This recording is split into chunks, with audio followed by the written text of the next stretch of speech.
সুপ্রিয় দর্শক আসসালামু আলাইকুম। আজকের পর্বে তৈরি করে দেখাবো সাউথ ইন্ডিয়ার একটা খুবই জনপ্রিয় ব্রেকফাস্ট রেসিপি। আর এই ব্রেকফাস্টটি তৈরি করা খুবই সহজ আর খেতে খুবই মজার হয়।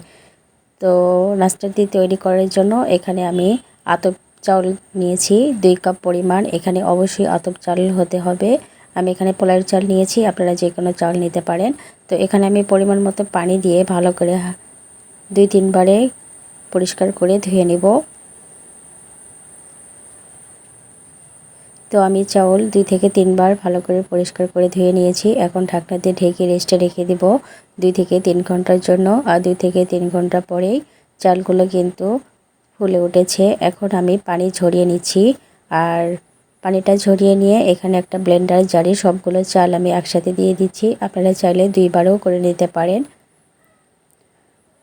এরপর এখানে দিয়ে দিচ্ছি 1 কাপ পরিমাণ ভাত। আমরা যে রেগুলার ভাত খাই সেই ভাত আমি 1 কাপ পরিমাণ দিয়ে দিলাম। হাফ চা চামচ পরিমাণ লবণ আর হাফ কাপ পরিমাণ চিনি দিয়ে দিচ্ছি আর হাফ কাপ পরিমাণ পানি।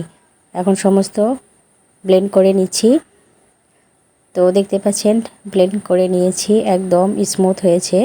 আর এরকম করে কিন্তু ব্লেন্ড করে নিতে হবে।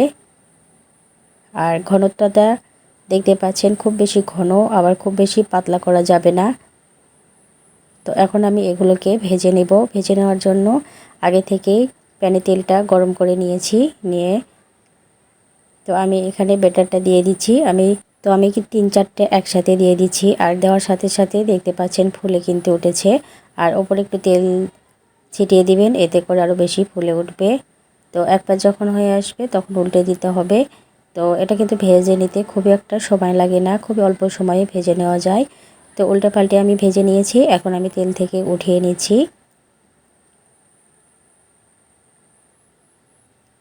আর সবগুলো নাস্তায় আমি এভাবে বানিয়ে নিচ্ছি।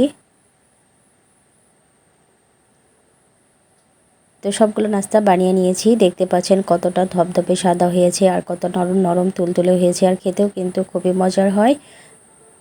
তো ভিডিওটি ভালো লাগলে লাইক কমেন্ট শেয়ার করবেন। আজকের মতো বিদায় নিচ্ছি। আল্লাহ হাফেজ।